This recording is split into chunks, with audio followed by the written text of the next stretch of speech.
Last lecture में हमारे question 21 तक तो कंप्लीट हो गए थे। हमने क्वेश्चन 22 स्टार्ट कर रखा था जो हमारा रह गया था लास्ट में। एक बार 22 को फिर से देख लेते हैं क्या था। एवरेज काइनेटिक एनर्जी दे रखी थी हमारे पास 1.5 kT। के की वैल्यू हमारे पास है। बाइंडिंग एनर्जी ऑफ हाइड्रोजन दे रखी थी। या क्या है, एक एनर्जी है, तो दोनों एनर्जी को हम इक्वेट करें। ये था 13.6, वो है 1.5 kT। के टी इज़ द टेम्परेचर, तो यहाँ से टी टेम्परेचर ही निकालना है। इस केस में हमने क्या निकालना था, टेम्परेचर, फाइंड द टेम्परेचर। तो टेम्परेचर निकालेंगे हम यहाँ से 13.6 डिवाइडेड बाई 1.5 के। तो टेम्परेचर यहाँ से कितना आ गया, 13.6 डिवाइडेड बाई 1.5। और के की वैल्यू कितनी है, के की वैल्यू दे रखी है 8.62 इंटू 10⁻⁻⁵ हो गया यहाँ तक। अब ये देखो, माइनस का ऊपर जाके प्लस का हो जाएगा। इलेक्ट्रॉन वोल्ट, क्यों, ये भी इलेक्ट्रॉन वोल्ट में खत कैंसिल हो जाएंगे, तो ऊपर प्लस का हो जाएगा 13.6 into 10⁻⁵ divided by 1.5 into 8.62। Multiply करो, डिवाइड करो और फाइनल आंसर टेम्परेचर का बता दो मेरे को कितना होगा।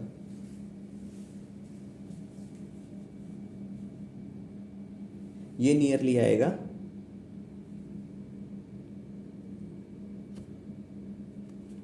क्या था, 13.6, 1.5 इंटू 8.62, हाँ ठीक है।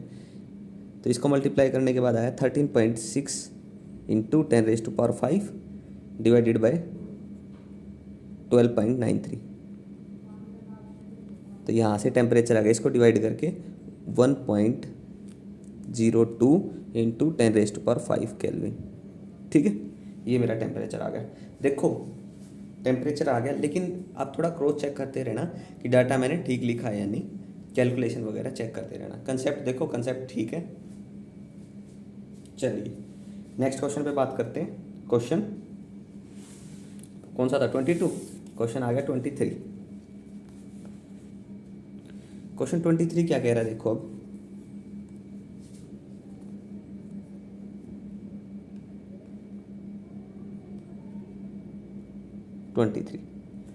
क्वेश्चन 23 है, find the temperature at which the average thermal kinetic energy is equal to the energy needed to take a hydrogen atom from its ground state to N will be equal to 3 state. देखो ground state से 3 n is equal to 3 state में ले जा रहे हैं, तो क्या हो रहा है, एक्साइटेशन, एक्साइटेड स्टेट में जा रही है ग्राउंड, यानी कि n will be equal to 1 से n will be equal to 3। ठीक है, तो इसके लिए हमारी एनर्जी क्या होगा, एनर्जी क्या होगी, एनर्जी देखो 13.6 इलेक्ट्रॉन वोल्ट लेते हैं, स्केयर ब्रैकेट ऑफ 1/n1 का स्केयर माइनस 1/n2 का स्केयर। ठीक है, 13.6, n1 कितना है 1/1 माइनस n2 कितना है 3, तो 3 3 जा 9, कितना हो गया 13.6 इंटू 8/9। कैलकुलेट करो और बताओ मेरे को फाइनल कितनी एनर्जी आएगी यहाँ से। एनर्जी आप बता देना। ये एनर्जी होगी नियरली 12.08 इलेक्ट्रॉन वोल्ट। ठीक है, ये इतनी एनर्जी होगी। अब देखो इसमें क्वेश्चन में स्टार्टिंग में ही बोला था find the temperature at which the average thermal kinetic energy equal to the energy जो हमने एक्साइटेड स्टेट में। तो हम बात करें थर्मल एनर्जी की, काइनेटिक एनर्जी की। काइनेटिक एनर्जी किसके इक्वल थी, ऊपर 1.5 kT। के की वैल्यू क्या थी वहाँ, के इज इक्वल टू था 8.62 इंटू 10⁻⁻⁵ EV/K। ठीक है, तो यहाँ से ये भी एनर्जी, ये एनर्जी दोनों को इक्वेट करते हैं हम, 12.08 that's will be equal to 1.5 kT। तो मेरे को क्या निकालना, टेम्परेचर, तो 12.08 डिवाइडेड बाई 1.5 के, 1.5 के की वैल्यू है 8.62 इंटू 10⁻⁻⁵। देखो भाई, सॉरी मैंने ये 8 लिखा था ना, ये गड़बड़ मत करना, इससे पूरा क्वेश्चन का आंसर गलत हो जाएगा। ठीक है, अगर है कहीं मैंने भी कर रखी है गलती से तो आप मेरे को भी बताओ कमेंट में। तो यहाँ से टेम्परेचर कितना होगा 9.3 इंटू 10⁴ केल्विन। ठीक है, तो ये था मेरा क्वेश्चन नंबर 23 जिसमें टेम्परेचर। आगे देखो इसमें क्वेश्चन में कुछ था क्या, hydrogen can now emit red, इसका कुछ नहीं है।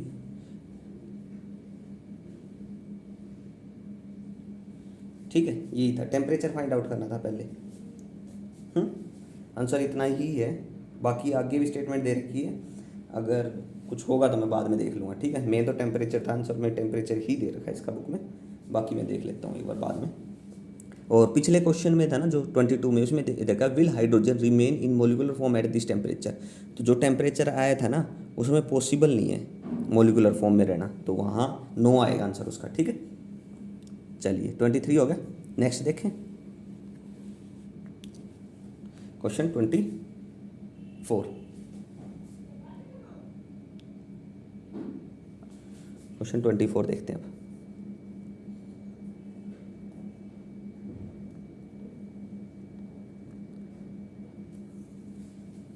बता देना भाई कहीं कुछ दिक्कत हो तो। Question 24, average life time of hydrogen atom exceed to n will be equal to 2 state,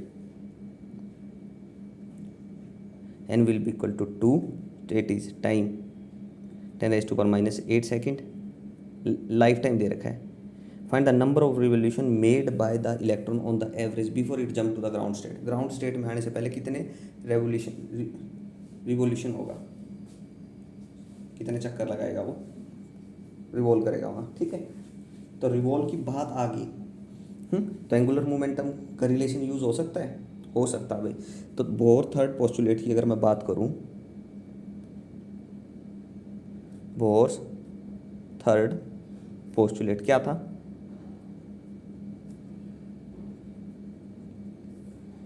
bore third postulate था L is equal to NH/2π।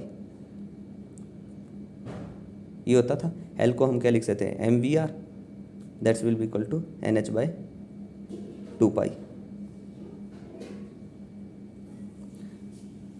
R जो लेते थे ना रेडियस, वो ग्राउंड स्टेट की लेते थे।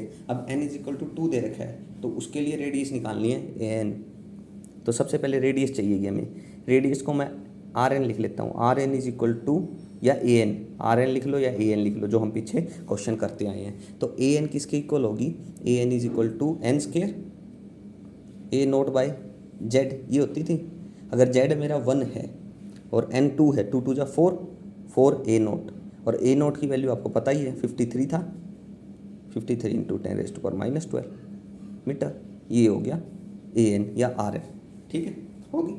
अब देखो वेलोसिटी वह v1 होती थी, तो यहाँ v2 चाहिएगी, तो यहाँ वेलोसिटी v2 जो है वो किसके इक्वल होगी, v/n के इक्वल हो जाएगी। तो velocity v1/n, n is equal to 2, v/2 होगी। ठीक है, चलिए हो गया यहाँ तक।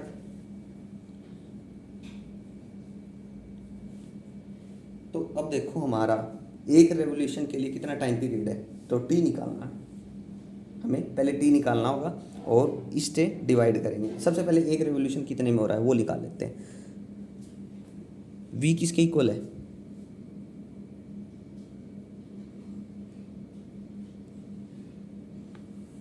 इसको 1 मिनट रुको, v किसके इक्वल है यहाँ से, v इज इक्वल टू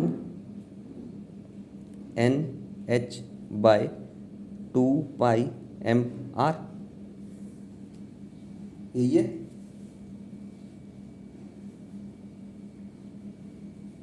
अगर मैं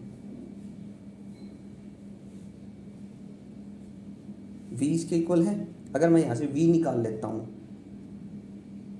v निकाल लूँ तो सारी प्रॉब्लम सॉल्व। तो उस टाइम में जब हम यूज़ करते थे फर्स्ट के लिए v1 के लिए, तो यहाँ n कितना होता था 1, तो v1 यहाँ से कितना आ जाएगा, h की value n is equal to 1 6.63 into 10⁻34, 2 pi की वैल्यू कितनी है 3.14 इंटू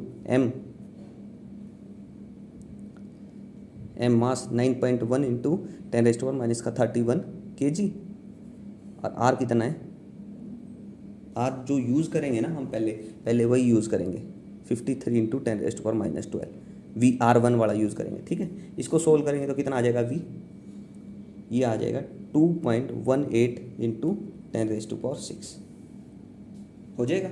अब हमें क्या चाहिए, V2 चाहिए था हमें, V2 is equal to V/2, तो यानी कि 2.18 इंटू 10⁻6/2 यानी कि 1.09 इंटू 10⁻6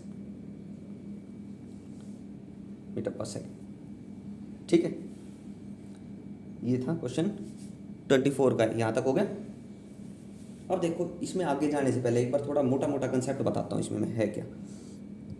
थोड़ा देखो, अगर मेरे पास एक रेवोल्यूशन के लिए टी आ गया, मेरे पास एक रेवोल्यूशन के लिए आ गया, नहीं सॉरी, एक बार देखो हमारा टाइम पीरियड किसके इक्वल होता है, 2πr/v। ठीक है, एक रेवोल्यूशन में कितना टाइम लग रहा है, तो उसके लिए R2 यूज़ कर रहे हैं, क्योंकि n इज इक्वल टू 2 है, तो V2 यूज़ करेंगे। तो V2 और R2 होगा तो हमारा टाइम पीरियड आ गया, एक के लिए आ गया, तो हमारे कितने रेवोल्यूशन हो गए, n निकालना है। तो जो ये t आएगा ना, नहीं जो गिवन है 10⁻⁻8 टोटल लाइफ टाइम दे रखा उसका, उसको डिवाइड कर देंगे 2πr2/V2 से, मतलब जो ये टाइम पीरियड होगा, तो नंबर ऑफ रिवोल्यूशन आ जाएंगे। हमें तो n निकालना है। अब देखो इस चीज़ के लिए, इस पे पहुंचने के लिए हमें क्या क्या चाहिए था, R2 चाहिए था, यहाँ से A2 बोल लो या Rn बोल लो या R2 बोल लो, ये आ गया। अब V2 चाहिए था V/n, n is equal to 2, तो V/2 हो गया। V आ गया, R आ गया, तो हम T निकाल सकते हैं। अब तो T निकालना आसान है, तो T निकाल लो भाई। T कितना आएगा, 2 पाई की वैल्यू कितनी है 3.14, R2 कितना देर क्या 4 इंटू ऊपर देखो R2, ये R2 बोल लो, n इज इक्वल टू 2 है ना, तो इसलिए R2 हो गया 4 इंटू 53 इंटू 10⁻⁻12। ठीक है, हो गया। उसके बाद देखो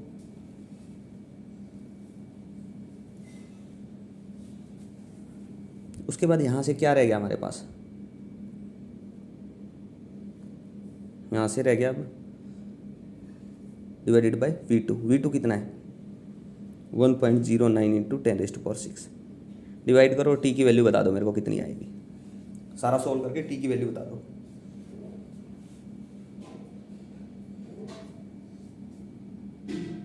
यहाँ से आएगी 1221.4 इंटू 10⁻18। ठीक है, ये इतना टाइम आएगा। अब देखो ये T की वैल्यू आ गई, मतलब ये वैल्यू आ गई।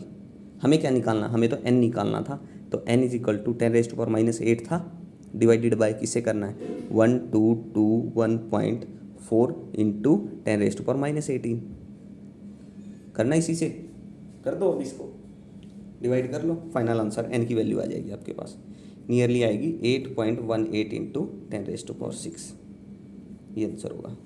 ठीक है, देखो एक मेथड ये था, दूसरा मेथड भी हो सकता है इसमें अप्लाई। दूसरा मेथड क्या होगा, देखो हमें क्या निकालना है, T निकालना है।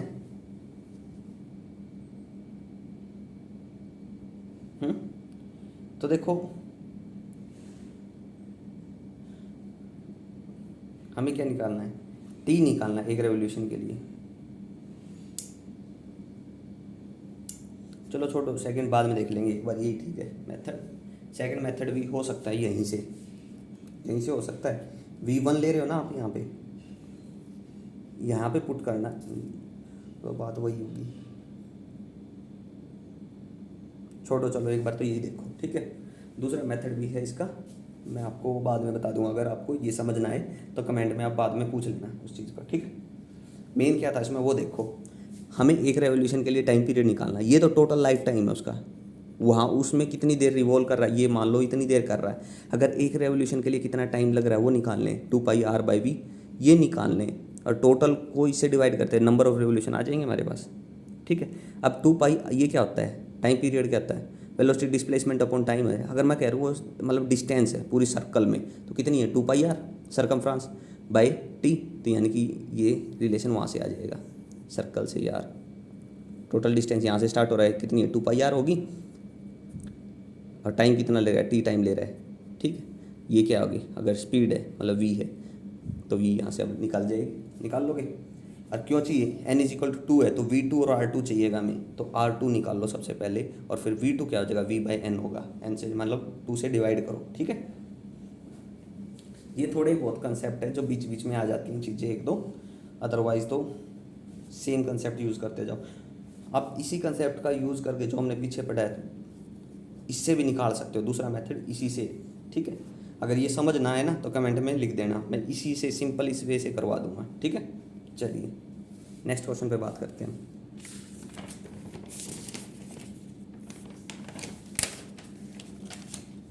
ट्वेंटी फोर के बाद 25।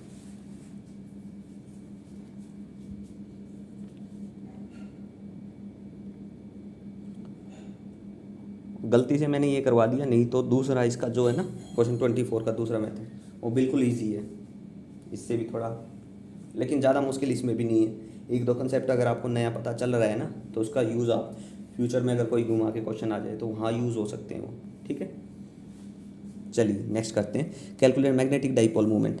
मैग्नेटिक डाइपोल मोमेंट, सबसे पहले calculate the magnetic dipole moment correspond to the motion of electron in ground state of hydrogen atom. सबसे पहले मैग्नेटिक डाइपोल मोमेंट होता क्या है, मैग्नेटिक डाइपोल मोमेंट,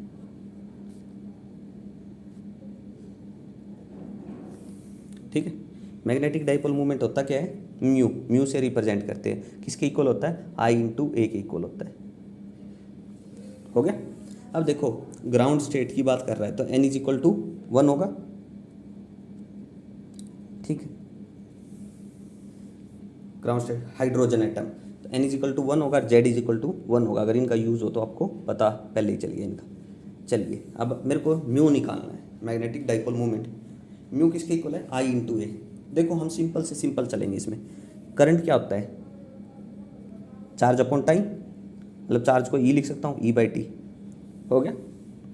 चलिए अब टाइम किस क्या है, किसके इक्वल था, पिछले ही क्वेश्चन में किया था, time period 2 pi R by V होता है,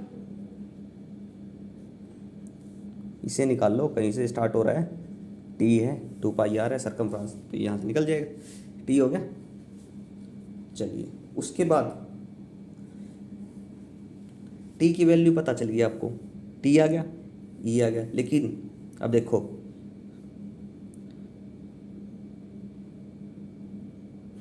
आई की वैल्यू मैं इसमें पुट करूँ, देखो आई की वैल्यू यहाँ पुट करूँगा तो, लेकिन यहाँ पे मेरे को टी नहीं पता था इसलिए टी निकालना पड़ा। अब टी आ गया, इसके बाद मेरे को क्या नहीं पता, मैं सिंपल से चल रहा हूँ, देखो आई चार्ज अपॉन टाइम, लेकिन भाई टाइम तो नहीं दे रखा मेरे पास, तो टाइम की वैल्यू निकालता हूँ मैं, टाइम ये होता है। अब इसमें वी आ गया, वी भी नहीं दे रहा भाई मेरे को, तो both are postulate L is equal to वाला यूज़ करोगे, क्या था, M we R is equal to N H by 2 पाई।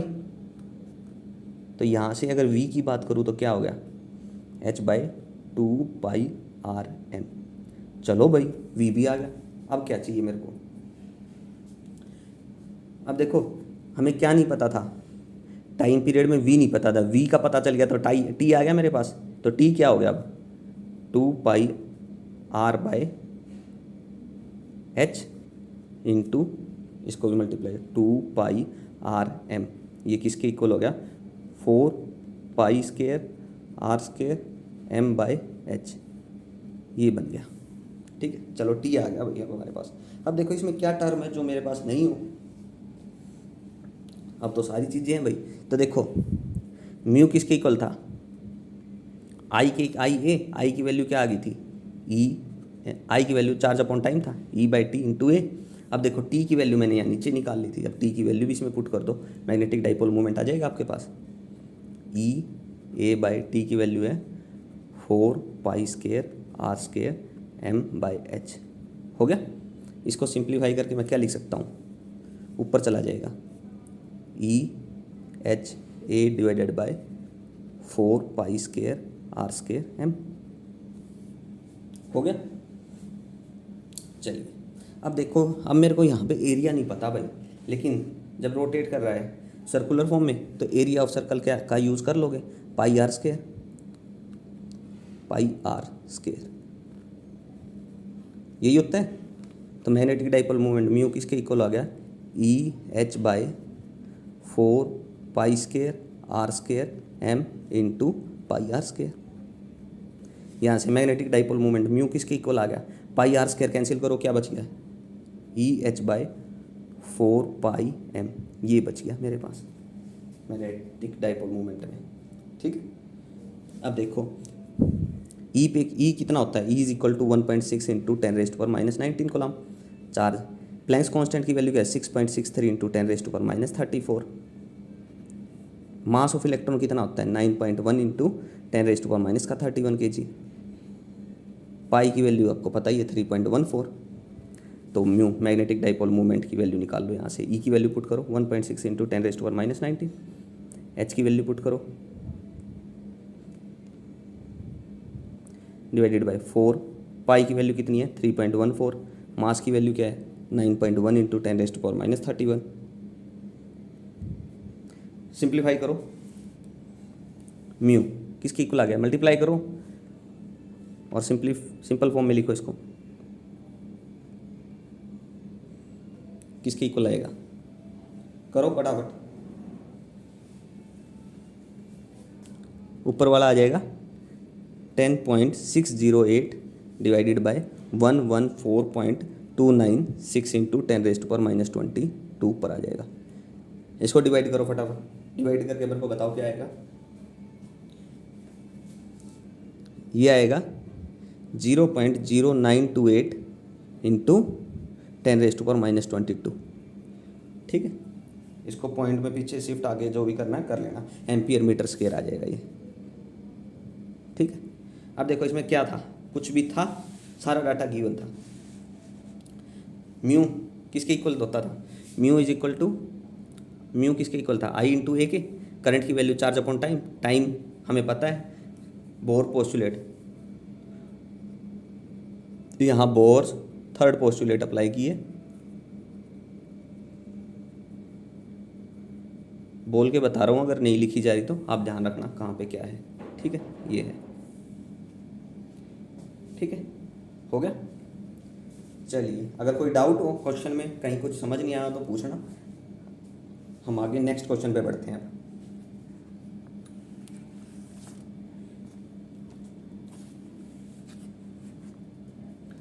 25 तक हो गए हैं, क्वेश्चन नंबर 26।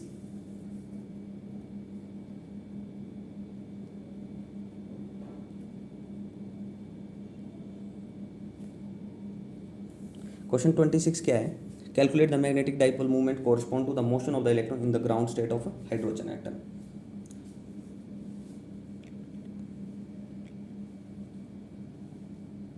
इलेक्ट्रॉन कैसे मोशन होगा,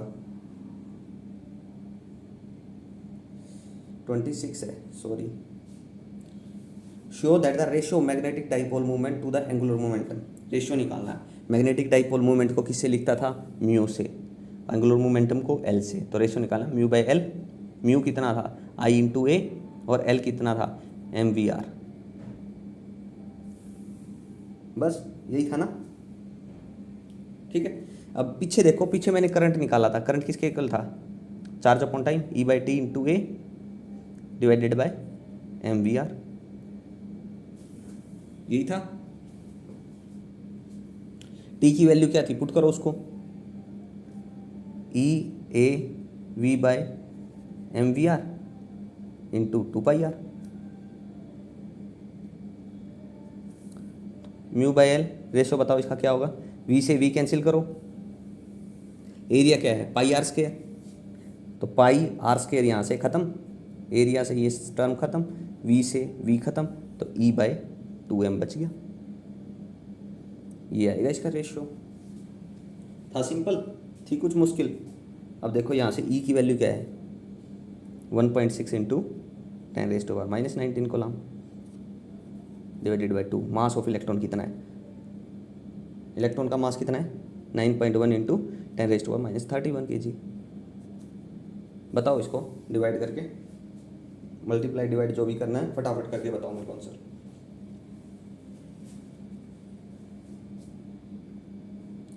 ये आएगा 8.8 इंटू 10⁻10 कूलाम पर केजी। ठीक है, ये था मेरा क्वेश्चन नंबर 26।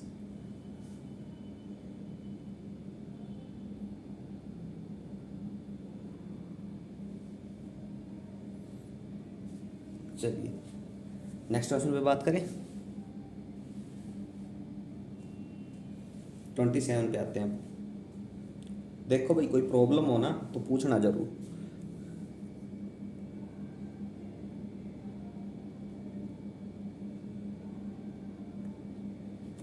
क्वेश्चन 27 क्या है? A beam of light having wavelength distributed uniformly between 450 nanometer to 550 nanometer. तो लैम्डा है, लैम्डा दे रखा है 450 नैनोमीटर से 550 nanometer, passes through a sample of hydrogen gas, which wavelength will have the least intensity in the transmitted beam। Least intensity किसकी होगी वो बतानी है आपको। ठीक है, अब लीस्ट इंटेंसिटी कैसे फाइंड आउट करेंगे वो देखते हैं। अब देखो यहाँ से लैम्डा 1 दे रखा है, एक है लैम्डा 1 450 नैनो होता है 10⁻⁻9। लैम्डा 2 कितना है 550 नैनो, 550 नैनो होता है 10⁻⁻9 वही मीटर। हो गया।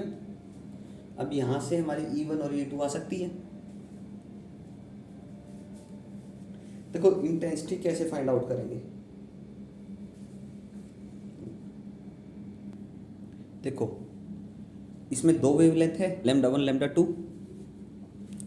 तो हमें बतानी है which wavelength will have the least intensity, कौन सी वेवलेंथ के पास कम इंटेंसिटी होगी। ठीक है, इस इनके बीच में, इस रेंज के बीच में। ठीक है, तो सबसे पहले इन दोनों के लिए हम एनर्जी फाइंड आउट कर लें कि भाई लैम्डा 1 के लिए क्या एनर्जी है, लैम्डा 2 के लिए एनर्जी क्या है। ठीक है, उस एनर्जी से हम ये डिसाइड करेंगे किस रीजन में ये है, जो वेवलेंथ है किस रीजन में आती है। ठीक है, अगर रीजन का पता चल गया, ठीक है, तो उसके लिए हम ट्रांजिशन देखेंगे, ट्रांजिशन हो रही है, कौन कौन सी ट्रांजिशन हो रही है। ठीक है, ट्रांजिशन से फिर फाइंड आउट करेंगे। देखो क्वेश्चन देखो सिंपली क्या है, वेवलेंथ हम निकाल क्या सकते हैं इससे। अगर वेवलेंथ है तो हमारे पास एक कंसेप्ट बचता है, हम एनर्जी निकाल सकते हैं इसकी। ठीक है भाई, एनर्जी निकाल ली, क्या होगी E is equal to H nu होता है, nu is equal to C upon lambda, तो एच सी बाई लैम्डा निकाल सकते हैं। E is equal to H C यानी कि 6.63 इंटू 10⁻⁻34 इंटू सी कितना 3 इंटू 10⁸ डिवाइडेड बाई लैम्डा कितना दे रखा है 450 इंटू 10⁻⁹ नैनोमीटर, इतना मीटर। तो यहाँ से कैलकुलेट करो, बताओ फिर मेरे को फाइनल एनर्जी कितनी होगी। ऊपर वाले की मल्टीप्लाई करेंगे तो 19.89, इसके लिए 7.2, तो ये कितना हो जाएगा 2.76 इलेक्ट्रॉन वोल्ट आ जाएगी इसकी एनर्जी। ठीक है, लैम्डा 2 के लिए निकालो सेम एनर्जी, ये E1 है, E2 निकाल लो। इसके लिए भी same as it is solve करेंगे तो ये कितना बनेगा, ये 19.89 बन रहा है। और नीचे वाली कैलकुलेट करो, ये बनेगा 5.5 इंटू 1.6 से तो मल्टीप्लाई करेंगे क्योंकि इलेक्ट्रॉन वोल्ट में बेच रहे हैं, और मल्टीपल हो जाएगा ऊपर 1.6 into 10⁻⁻19। Same as it is इसमें किया था, इसमें लिखा नहीं। ठीक है, E2 इन दोनों की मल्टीपल आती है, ये कैलकुलेट करके ये बन रहा सारा। तो यहाँ से एनर्जी आ गई हमारी, नियरली आएगी 2.26 इलेक्ट्रॉन वोल्ट, इतनी एनर्जी आएगी। ठीक है, चलिए तो अब देखो ये एनर्जी किस में आ रही है, तो आप इसका एनर्जी लेवल जब शो करोगे ना,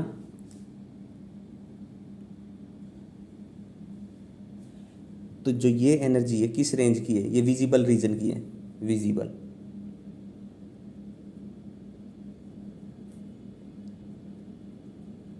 ठीक, विजिबल रीजन की है, विजिबल रीजन की है ये वेवलेंथ 450 से 550 नैनोमीटर। विजिबल में हम क्या लेते हैं, n is equal to 2 n will be equal to exceed करते हैं 3 4 5, मतलब बाल्मर सीरीज। किसकी बात करते हैं, बाल्मर सीरीज की।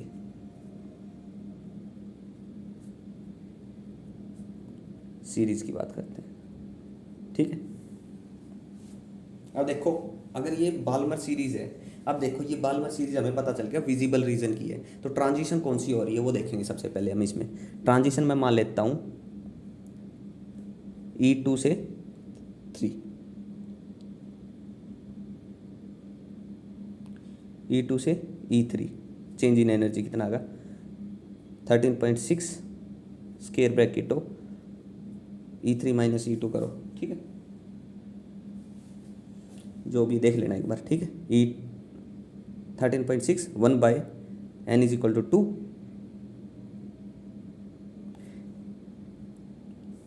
n is equal to 2 4 minus 9 कितना आएगा 13.6 इंटू 5 बाय 36 कितनी आएगी बताओ फटाफट, ये आएगी 1.9 इलेक्ट्रॉन वोल्ट, ठीक है। कैलकुलेट करना इस चीज़ को आप। देखो ये लेते थे 13.6 थी, तो अब इसको E2 माइनस E3 निकाल लोगे। अगला हम बात करेंगे E24 की बात कर ले, E24 की बात कर लेते हैं 13.6 इंटू 1/4 माइनस 1/16, फटाफट कैलकुलेट करो। एक और बात कर लेते हैं E2 माइनस E5 की, 13.6 इंटू 1/4 माइनस 1/25, यहाँ से कितना हो गया 13.6 इंटू 3/16, यहाँ से अगर बात करेंगे 13.6 इंटू 21/100, करो कैलकुलेट फटाफट, सारी वैल्यू कैलकुलेट करके मेरे को बता दो बस एनर्जी की।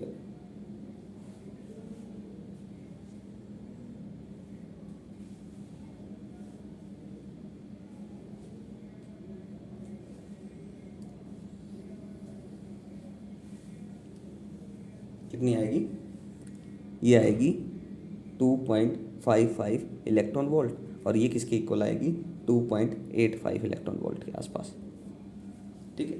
चेक करना, ये मल्टीप्लाई चेक कर लेना। अब देखो हमारे पास क्या रेंज थी E1 से E2, ये आ रही है विजिबल रीजन में, तो अब हमने 3 रिलेशन निकाले हैं, तो तीनों में कौन सी सेटिस्फाई कर रही है, कौन सी इसके बीच में आ रही है, ये आउट जा रही है, ये भी आउट है, ये इन है, ठीक है। तो कौन सी E2 minus E4, E2 minus E4 lies in between,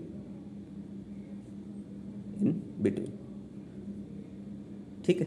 तो हमें क्या बतानी थी, इंटेंसिटी बतानी थी, which wavelength will have the least intensity, किसकी लीस्ट इंटेंसिटी है, निकाल लोगे, लैम्डा ही निकालना है, Hc by change in energy, निकाल लो।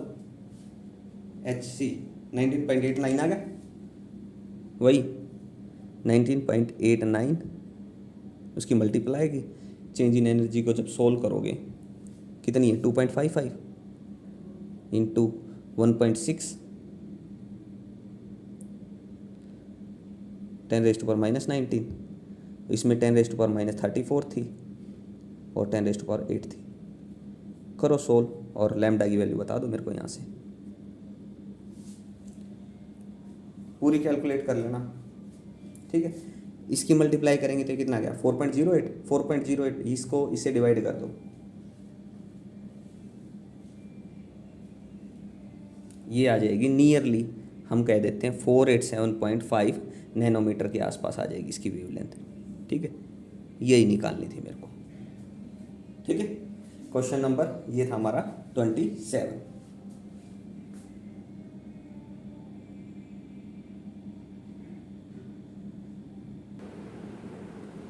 ठीक है। ये था हमारा 27। साइन का चक्कर एक बार छोड़ दो, हमें देखो हमें ये पता है ये वेवलेंथ है ये किस में, बाल्मर सीरीज़ में, एन विल बी बाल्मर की से एन इज इक्वल टू 2 से एन 3 4 5 ऐसे चलती है, ठीक है। ये रेंज हम एनर्जी निकाल लेंगे। अब सीधी सी बात है, एक बार 2 3 लेके, 2 4 लेके, 2 5 लेके, ठीक है, ऐसे आएंगी एनर्जी 1.9 2.55 2.85। इसको छोड़ दो एक बार, E2 माइनस इन चीज़ों को, चेंज इन एनर्जी आएगी ये सारी, चेंज इन एनर्जी कितनी हो रही है, ठीक है। चलिए, ये था मेरा लैम्डा, तो इंटेंसिटी आ गई लीस्ट। नेक्स्ट क्वेश्चन पे बात करें। क्वेश्चन नंबर कौन सा आ गया, 28। क्वेश्चन 28 क्या कह रहा है,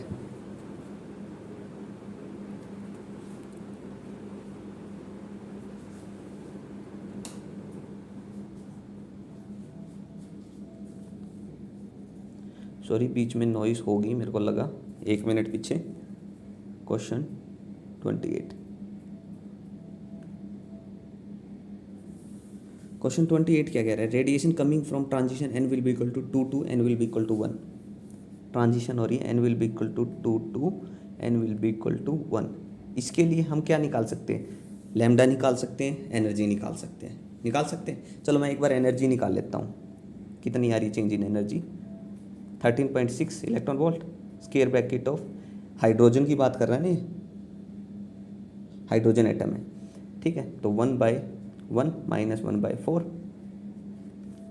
13.6 इंटू 3/4 कितना आ गया, 3.4 into 3, that's will be equal to 10.2 electron volt. आगे यहाँ तक क्लियर है।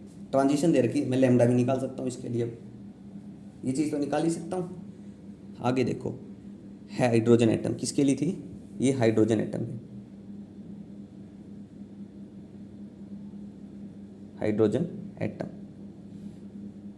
उसके बाद क्या कह रहा है,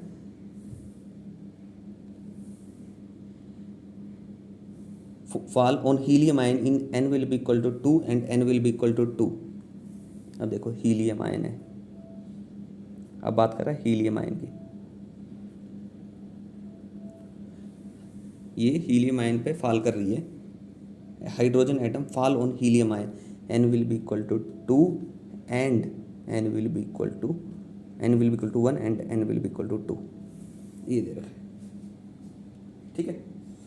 हीलियम के लिए आपको जेड का पता है क्या होता है, हीलियम के लिए हमारा जेड हमेशा क्या रहेगा, 2,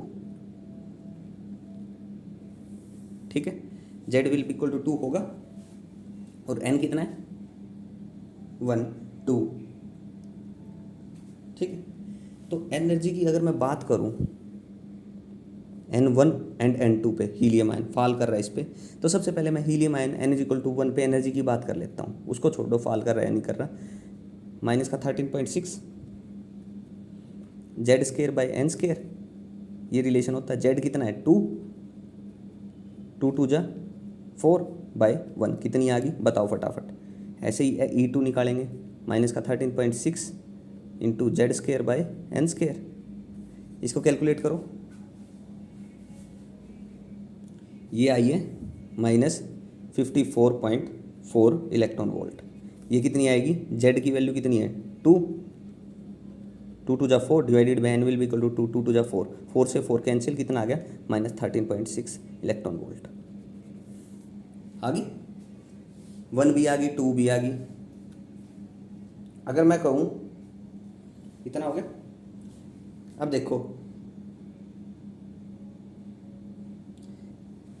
n is equal to 1 and n will be equal to 2, इसमें एनर्जी डिफरेंस कितना है, कितना है, E2 माइनस E1 करे तो माइनस का 13.6 प्लस का 54.4, कितना है एनर्जी डिफरेंस, 40.8 इलेक्ट्रॉन वोल्ट, इतना एनर्जी डिफरेंस है।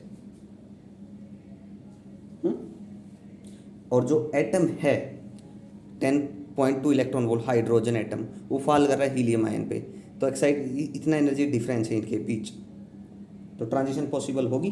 देखो ई जो है ऊपर जो एनर्जी आई है वो लेस है किससे, E2 माइनस E1 से, तो क्या होगा, ट्रांजिशन पॉसिबल नहीं होगी। Not possible. हमें नहीं पता आगे क्वेश्चन में क्या है क्या नहीं, अभी देखते हैं। What are the possible transition of helium ion.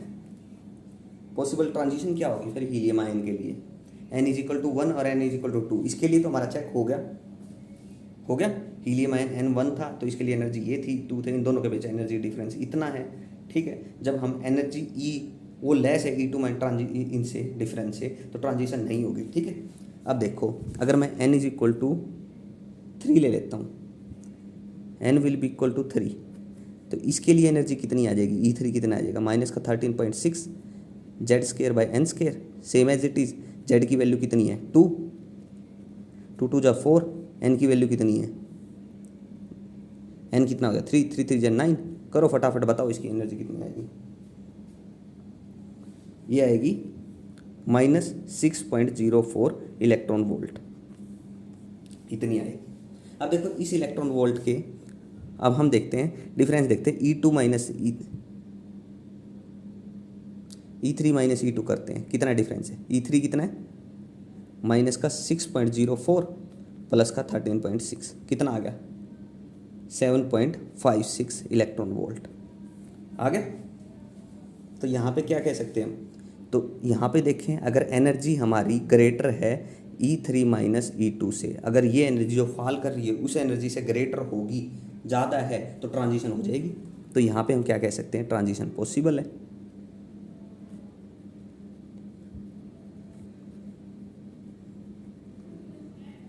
देखो ऊपर वाले में क्या थी, एनर्जी बहुत डिफरेंस था। ठीक है, अगर वो एनर्जी का डिफरेंस था, अगर हम उस एनर्जी को हम डाल रहे हैं एक एनर्जी को, तो वो एनर्जी उस डिफरेंस को कम नहीं कर रही। अगर ये देखो इसमें एनर्जी का डिफरेंस बहुत कम है, अगर ये 10.2 इलेक्ट्रॉन वोल्ट एनर्जी डाल दें तो एक्साइटेड स्टेट में आ जाएगा, तो ट्रांजिशन हो जाएगी। अब देखो एक और देख लेते हैं, अगर n=4 है, n=4 तो E4 कितना आएगा, माइनस का 13.6, जेड की कितनी होगी 4, ये कितना होगा 16, 4 माइनस का 3.4 इलेक्ट्रॉन वोल्ट। तो एनर्जी डिफरेंस कितना आएगा अब, E4 माइनस E2 में, E2 से ही देख रहे हैं, 1 और 2 से देख रहे हैं, 1 और 2 में तो हुआ नहीं, तो यहाँ से आएगा 10.2 इलेक्ट्रॉन वोल्ट। तो यहाँ पे देखो एनर्जी जो है इसके डिफरेंस के इक्वल है, तो यहाँ भी ट्रांजिशन हो जाएगी है। अब देखो किसी इलेक्ट्रॉन में डिफरेंस है 10.2 इलेक्ट्रॉन, अगर वो एनर्जी दे दें हम उसको पार्टिकल को, तो वो एक्साइटेड स्टेट में आ जाएगा। एक्साइटेड स्टेट में आते ही क्या हो जाएगी, ट्रांजिशन होगी। अगर कोई भी एक्साइटेड स्टेट में आएगा, मान लो जी कोई ग्राउंड स्टेट है, अगर हमने 10.2 इलेक्ट्रॉन वोल्ट देते ही वो अगर एक्साइटेड स्टेट में आ रहा है, मान लो 15 इलेक्ट्रॉन वोल्ट मैंने एनर्जी दे दी, अगर वो उसको लेते ही एक्साइटेड स्टेट में आ रहा है, एक्साइटेड स्टेट में आते ही वो एनर्जी लेवल में जाएगा, तो उसमें क्या आ जाएगी, ट्रांजिशन होगी। मान लो 1 पे था तो वो 2 पे चला गया, तो 1 से 2 हो जाएगी, ट्रांजिशन होगी ना। तो यही था, हमें ट्रांजिशन बतानी थी। तो डिफरेंस पहले में तो बहुत ज़्यादा था तो ट्रांजिशन नहीं हुई, अगले में ट्रांजिशन होगी, उससे अगले में भी होगी। ठीक है, ये था मेरा क्वेश्चन नंबर 28। चलिए आज के लिए हम इतना ही रखते हैं, क्वेश्चन 28 तक। यहाँ तक कोई डाउट हो तो पूछ लेना। हाँ, मेरे से अगर कोई कमियाँ रही हों, मैं कोई चीज़ भूल गया हूँ बताना बीच में, क्योंकि कई चीज़ें रह जाती है बाय मिस्टेक। अज्यूम कर लेता हूँ पीछे इतने क्वेश्चन हो गए कि आपको पता होगा, थोड़ा बहुत आप ऑटोमेटिकली जज भी कर लो, क्योंकि मेन रिलेशन है, माइनस नेगेटिव साइन है या हटा दिया, कहीं ऊपर नीचे कर दिया, उस चीज़ को थोड़ा ध्यान भी रख लेना। ठीक है, ओके, थैंक यू, मिलते हैं फिर नेक्स्ट लेक्चर में।